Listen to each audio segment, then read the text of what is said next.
Dave's a high-performance sports mind coach, helping athletes, coaches, parents and crew do it smarter in their sport. Any sport, any continent, if you want to learn what it takes to turn athletes into champions, then buckle up your boots, strap on your helmet and take a deep breath as we dive into another episode of Brain in the Game, as we unpack the mental strategies to perform smarter in and out of the arena. Slide, please. Hello and welcome back to Brain in the Game. Brain in the Game is a podcast that's been specifically designed for athletes, coaches and parents who are looking to do their sport just that little bit smarter. And I'm your host, Dave Diggle. Just a quick reminder before we get into this episode, you can now access Brain in the Game video and audio on YouTube. Head over to YouTube and search Dave Diggle and then hit the subscribe and notification bell and they'll let you know every time we drop a new episode. You can also listen and watch on our website. So it's smartmind.com/podcast. And of course, you can still listen to us on traditional podcast platforms. That's Apple iTunes, Spotify, Google Play, and Amazon Podcast. So on any one of those platforms, feel free to get in there and listen to Brain in the Game. So let's get into this episode 79, which is momentum, confidence, and snowballs. In this episode 79, let's dig deep and really work out exactly what an athlete does and doesn't need in order to perform. Momentum, confidence, and snowballs. Exactly what an athlete needs in order to be the best performer. When I was an athlete, my coach, Mitch Fenner, came up to me one day and he said to me, "Diggle, you've got all the motivation that you need, but you're stuck inside your own head." And look, to be honest with you, that was back in the 80s, the early 80s, and it wasn't really an era where you would ask questions or be given any kind of explanation of why your coach just said that to you. So I just smiled, went, okay, and wandered off to overthink what he'd said, sit there and ponder why he'd said it to me. I certainly really had no idea back in those days what he was actually talking about. But as years went by and I took off in my coaching career and now in the mental performance world, it's really obvious to me what he was trying to say. I had all this momentum, I was motivated, I was driven to become a great athlete, but I would sit and I would overthink everything. I was such a thinking athlete. I never really trusted myself. I was always wanting to tick every single box before I moved on. Now, there's always an aspect where that's a great thing as an athlete. You want to make sure you're diligent. You want to make sure you're giving it your all. But it's also a time where you've got to trust. And you've got to be a little bit comfortable with the uncomfortable. And at that time, I certainly wasn't. I had to retire from my competitive career through to a very serious back injury. And I think a lot of the problems I had as an athlete came from the fact that I overtrained. I wanted to do more. I'd go out and I would do my normal training session and then some. I remember it was a couple of years where I was really upset because we had to take Christmas Day off. And I was in the gym every other time. That overtraining probably contributed greatly to the injuries in my back. And instead of improving my competitive career, it certainly hindered what I was trying to achieve. So in some of today's podcast, I really want to address that and understand what is the balance between making sure you tick every single box that you need to tick in order to be prepared and be the best athlete you can, and what part of overthinking and too much emotion can be such a handbrake and potentially a platform to get injured from, and understand what we can do moving forward for you to probably get the most and the best balance from both of those.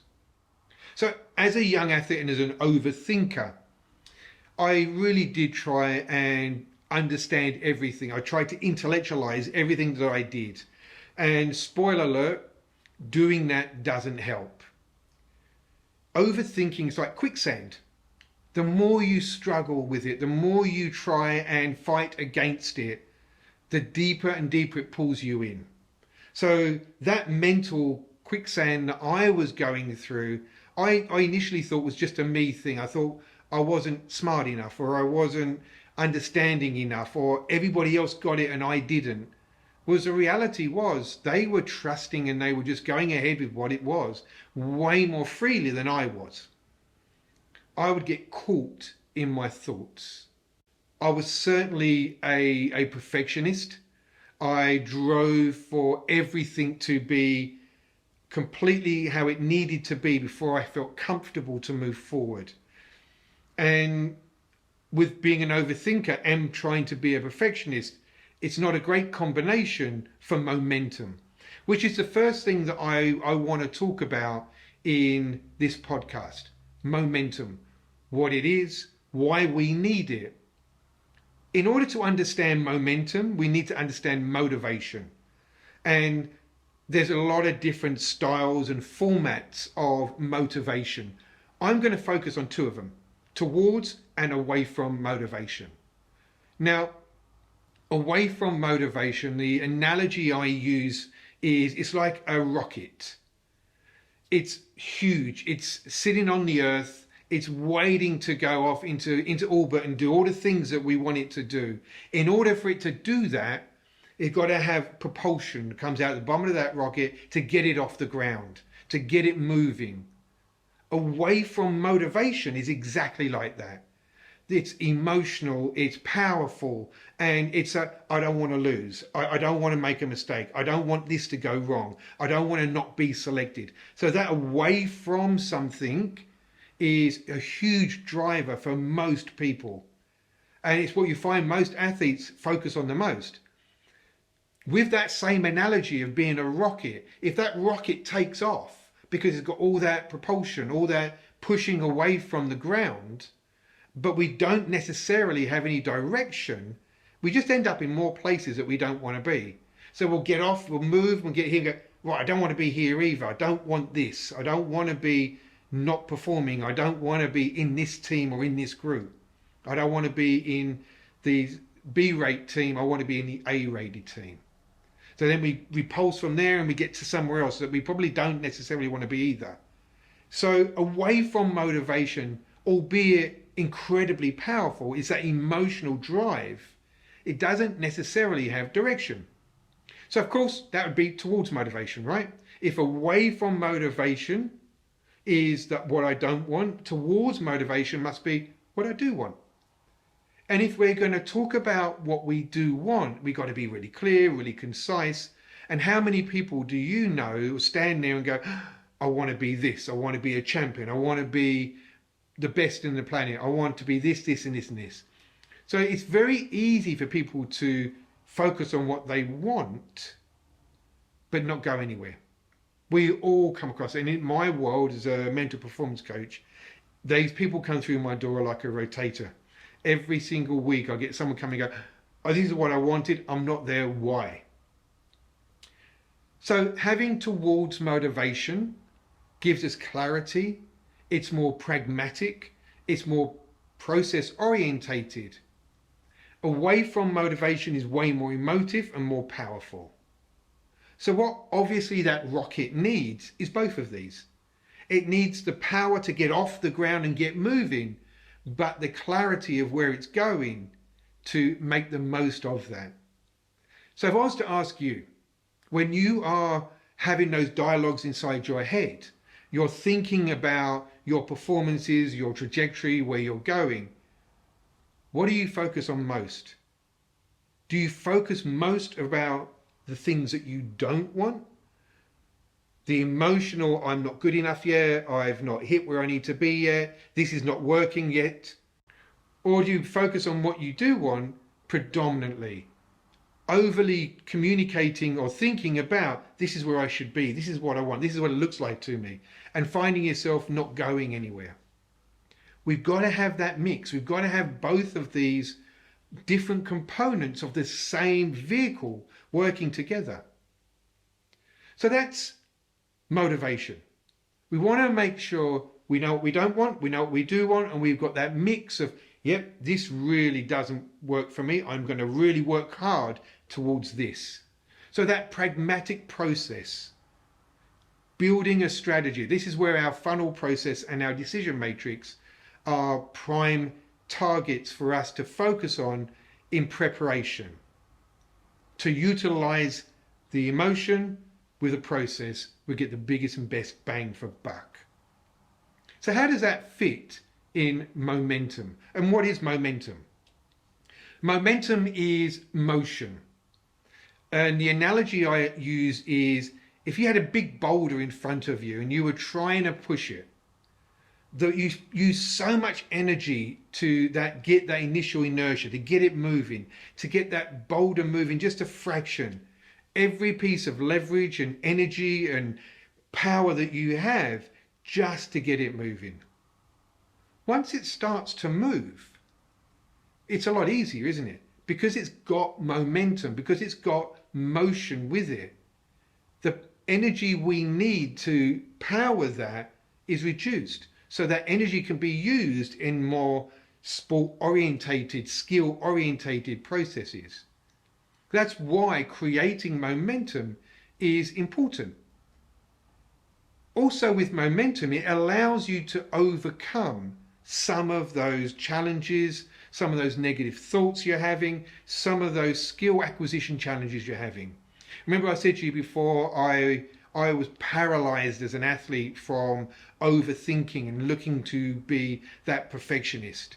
My big boulder was not going anywhere. I had to put so much time and effort and energy into moving it every single time.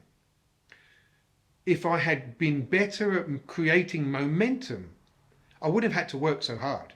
I could have focused and used my focal energy and my focal currency on things that are going to give me a better bang for buck. So we want to create momentum.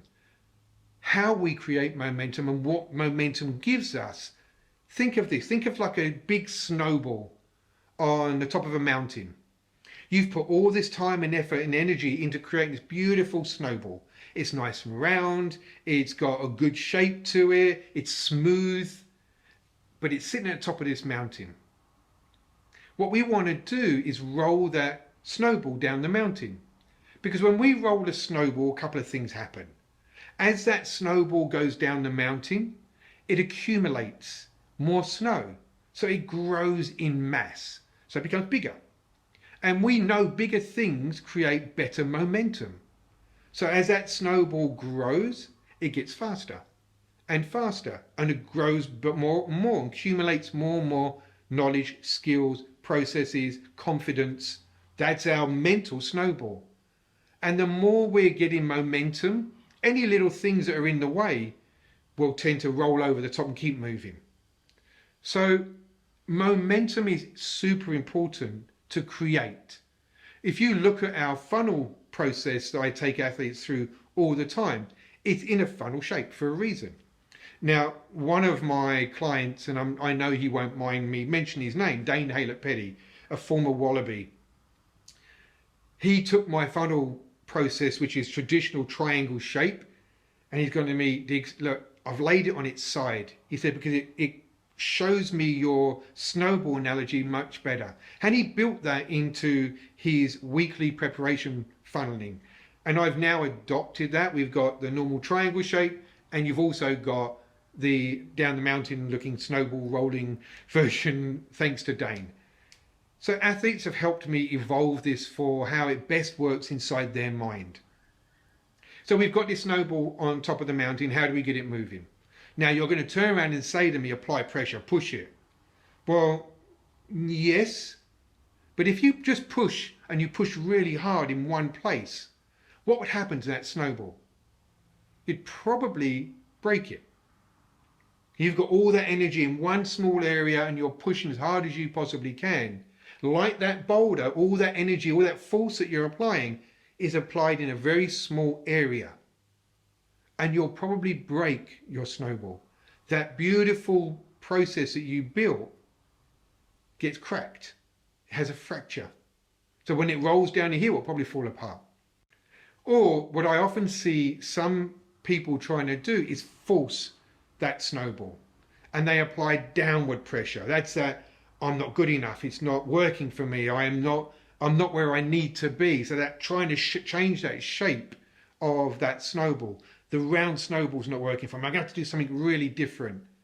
When you change the shape of that snowball, it's no longer going to roll, which means it's no longer going to create momentum. It's not going to pick up any new skills or any new layers to it. And you have just created an environment where you have got to constantly keep picking it up, tipping it over, picking it up, tipping it over. So we don't want a fractured snowball because we pressed too hard. We don't want a changed shape snowball because it's just not going to work. It's not going to roll down that hill. There's going to be no momentum. So what we've got to do is use leverage. The way that we use leverage to create momentum for an athlete is looking at things that are working. So like our funnel system, we've built this process. We need to create this whole recognition and reward process. Yep, that's working. Every little bit of pressure, a little bit of power we apply to that leverage is going to start to move that snowball. Look, we know by using something under a rock, we can push down on it and create leverage to create momentum in something that's big like a snowball or a boulder. We've got to think the same way as an athlete. We don't want to become emotional and panic and just push really hard and break the thing that we've created, our routine, our skill, our process, our competition. We don't want to panic and try and change all that, because then what's the point of training? If we change what we do in training to be different in competition, then what's the purpose of training? That's the same as changing the shape of your snowball. It's not going to roll. It's not going to work for you. So we want to use that leverage. So if we know what motivation we want, we know what we don't want, we know what we do want. That's also part of our leverage. We know what our snowball is, our process, our preparation system. We use that leverage that we've got to create momentum. Once we've got momentum, we accumulate skills, we accumulate knowledge. We collect the data, we build a plan, we apply it. We collect better data, better plan, better application. All of these things allow us to create a system that works for us, not against us. So if we go back to what Mitch Fenner was saying to me, which was, I had the motivation, I knew what I didn't want, and I knew what I did want, but I was in my own head. I wasn't creating any momentum. I wasn't allowing myself to take these and use them, which meant I'd probably change the shape of my snowball. I was working way too hard, picking the damn thing up and flipping it over, picking it up and flipping it every single day, which probably contributed to my fatigue-based injury. We don't want to go there. None of us want to go there. So we need to learn from this. So we've looked at snowballs. We've looked at momentum. The next thing we've got to look at is confidence. And I've already touched a little bit on that, which is that recognition and that reward process that I spout about all the time. And I was taking some athletes through this training around the 3 W's. What worked, what didn't work, what do I do different? And I was trying to explain to them why it needed to be in this order. We've always got to start with what worked. Now, if you think about how you unpack your training or your competition, I guarantee you probably go to the thing that didn't work first. That's been trained into us from a very young age at school. And what we used to do as teachers, myself included, was say, big red pen, that didn't work. You'd go to school, you'd do an exam, you'd come home, you'd get your results. The first thing you'd look at would be what didn't work. And you'd over focus on that bits that were missing or were broken or you hadn't got right. Even if you got 95 out of 100, you'd be consumed with that 5 that you got wrong. Well, that's part of what makes you such a great athlete, is you're driving and striving to be really good at what you do. But it's also probably the thing that's holding you back, the sticky part of the process that you don't necessarily want to be part of. That perfectionism. So how do we do this better? Why and where and how do we do the what worked, what didn't work, what do we do different, better. So like I said, I was walking these athletes through this training program, and particularly this part of the process. And this one athlete kept saying to me, but if I go out of sequence, I'm still collecting the same data. And I've gone, yes, but you're doing different things with it. You're starting from a different place. When we think about collecting data in a way of, right, let's accumulate everything that's worked first, then we can replicate. We don't have to recreate. We just replicate. That's working. That's that leverage to our snowball. So recognizing what worked first also shifts the dopamine and the serotonin in our brain. It makes us feel good. Yeah, look, even in the worst competitions or the worst performances, I always encourage my athletes to start with what worked.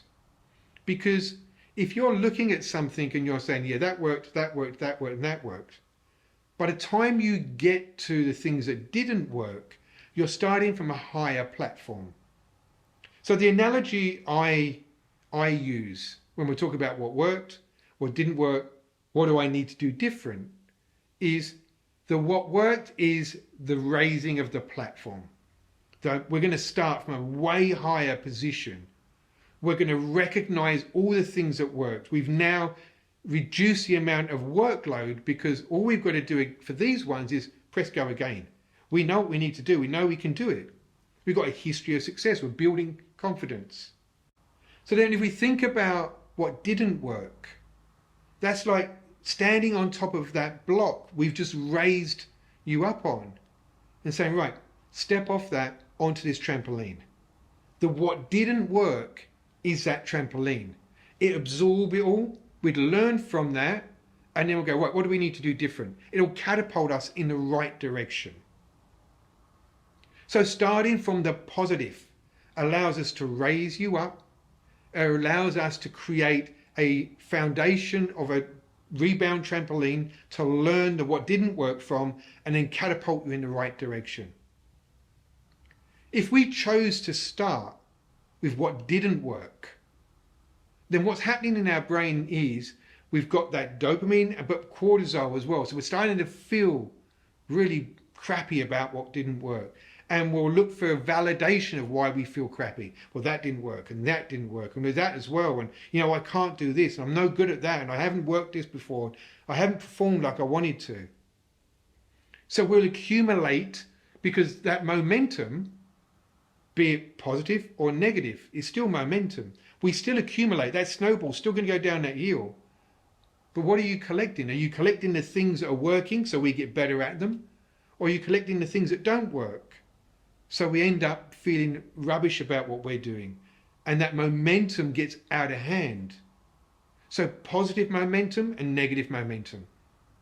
The same as away from motivation and towards motivation. Both of these momentum and motivation help us either go in the right direction or down the rabbit hole in the wrong direction. So if we're starting in a negative place, if we're starting all the things that didn't work, we're not going to go looking for the good things. Which means we've got to climb and crawl through everything just to try and grow again. And we're taking all this baggage with us. Everything that didn't work, all the validations of we're not good enough, all the thought process that I can't do this, I'm no good. Maybe I should take up a different sport. Maybe I should take up tiddlywinks. So choosing to unpack and debrief in a way that gives you the greatest potential to grow is what worked. Raise you up. What didn't work, use it as a rebound mechanism into what do I need to do different. If we look at what we've unpacked in this podcast today, we've looked at the momentum, and how we get momentum is utilize the motivation. We need that away from motivation. We need to know what we don't want, for sure. And we need to know exactly what we do want. It needs to be so crystal clear in our head. That way we can build a process towards it. We've got a path to follow. We've got a direction that we really do want to go in. We've got that momentum. We've got that snowball. It's ready. It's primed. It's ready to go. We don't want to dive in and just push it. We don't want to jump up and down it and change the shape. We want to use leverage. We want to use the things that are working around us so that we've got a history of success. We're going to build that confidence. I often ask my athletes, of all three of those areas, the motivation or the momentum, that snowball, or the recognition and the reward process from the what worked, what didn't work, what do I do different? Which ones of those are working for you? Do you know exactly what you don't want? You do know what you do want? Is your snowball going really, really fast? Is it going in the right direction, or is it going down that rabbit hole that you don't want to go down, that negative path? And are you collecting data in such a way that it works for you or against you? What's working? What's not working? Which part of that trio isn't working? Because to be honest with you, we need all three of them to be firing on all cylinders. Our motivation needs to be so crystal clear and highly tuned. Otherwise, we're a rocket and we don't hit our target. We want to make sure our snowball is absolutely accumulating, growing all the positive things. Once you recognize you can do this, you can do that, and then the next thing is you start to expect and grow in a way that you're just going to get more and more out of your input. You're not going to work as hard, but you're going to get more ROI for it. And when you've got those two working, we want to create and feed that momentum. And the way we do that is we learn. Everything that we go through, yep, that's working, keep doing that. That's on fire, that's great for me. That's not working, not a problem, great. What do I need to do different? How do I learn from that? How do I refine that snowball? So as you can tell, I get really passionate about these three aspects, because certainly as an athlete back in the 70s and the 80s, if I had known these little trio of tricks, absolutely I wouldn't have had Mitch come up to me and say to me, Diggle, you're inside your own head too much. I would have created an environment that fed me, not suffocated me. So it's a really great opportunity for you as an athlete to say, I can assess what's going on. I can assess my motivation, my momentum, my confidence, my recognition and reward process.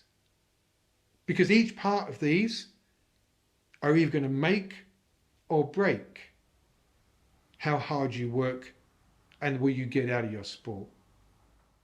Hope you got a lot from this. It's a real passionate one for me. I really do enjoy teaching athletes all about this, because you can do it anywhere at any time. You're not dependent on being inside a training venue, inside a gym, or at a competition. These are all ways to shift the way that you think to get better outcome from what you do. Until our next podcast, train smart and enjoy the ride. My name's Dave Diggle, and I'm your mental performance specialist. Thanks for listening. I hope you found it useful. The principles used in this podcast were developed through the Smart Mind, the #1 resource hub to learn the cutting-edge techniques and mental skills used by world-class athletes and coaches to achieve podium finish every time. You can't be serious, man. You cannot be serious!